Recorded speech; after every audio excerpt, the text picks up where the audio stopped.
കൊച്ചി ധനുഷ്കോടി ദേശീയപാതയുടെ നിർമ്മാണ പ്രവർത്തനങ്ങളുടെ പൂർത്തീകരണത്തിന് വനംവകുപ്പിന്റെ സ്റ്റോപ്പ് മെമ്മോ തടസ്സമാകുന്നു.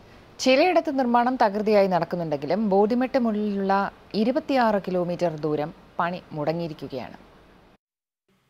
അപകടങ്ങൾ തുടർക്കഥയായ മൂന്നാർ ബോഡിമെട്ട് റോഡ് വീതി കൂട്ടി നിർമ്മിക്കണമെന്ന നാട്ടുകാരുടെ ആവേശത്തിന് പതിറ്റാണ്ടുകളുടെ പഴക്കമുണ്ട്.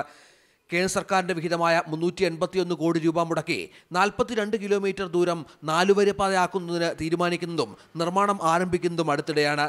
2 വർഷ കാലാവധിക്ക് മുൻപ് നിർമ്മാണ പ്രവർത്തനങ്ങൾ പൂർത്തീകരിക്കുന്നതിനുള്ള നടപടികളുമായാണ് മുന്നോട്ട് പോകുന്നത്. ഇതിനിടെയാണ് ബോഡിമെട്ട് മുതലുള്ള 26 കിലോമീറ്റർ ദൂരം CHR മേഖലയിൽ കൂടിയാണെന്നും ഈ മേഖലയിൽ നിർമ്മാണ പ്രവർത്തനങ്ങൾ നടത്തുവാൻ പാടില്ലെന്നും കാണിച്ച് വനംവകുപ്പ് നോട്ടീസ് നൽകുന്നത്. മന്ത്രിതലത്തിലടക്കം നിരവധി ചർച്ചകൾ നടന്നിട്ടും പ്രശ്നം പരിഹരിക്കാനായില്ല. ഈ ഇടുക്കി ജില്ലയെ സംബന്ധിച്ച് ഏറ്റവും വലിയ ഒരു ഇടുക്കി ജില്ലക്കാരുടെ കാലങ്ങളായിട്ടുള്ള ഒരു സ്വപ്നമാണ് NH എന്ന് പറയുന്ന സ്വപ്നം.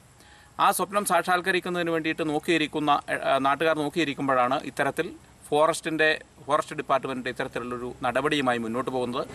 ജില്ലയുടെ സമഗ്രമായ വികസനത്തിന് വഴിയൊരുക്കുന്ന ദേശീയപാതയുടെ വികസനം അട്ടിമറിക്കാൻ ചിലർ ശ്രമം നടത്തുന്നതായും ആരോപണം ഉയരുന്നുണ്ട്. കഴിഞ്ഞ ദിവസം കേന്ദ്രമന്ത്രി എത്തി റോഡ് നിർമ്മാണ പ്രവർത്തനങ്ങളുടെ ഔദ്യോഗികമായ ഉദ്ഘാടനം നടത്തിയിരുന്നു. വനം വകുപ്പിന്റെ സ്റ്റോപ്പ് മെമ്മോ നിലനിൽക്കുന്നതിനാൽ ദേശീയപാത വികസനം പാതി വഴിയിൽ നിലയ്ക്കുമോ എന്ന ആശങ്കയാണ് നിലനിൽക്കുന്നത്.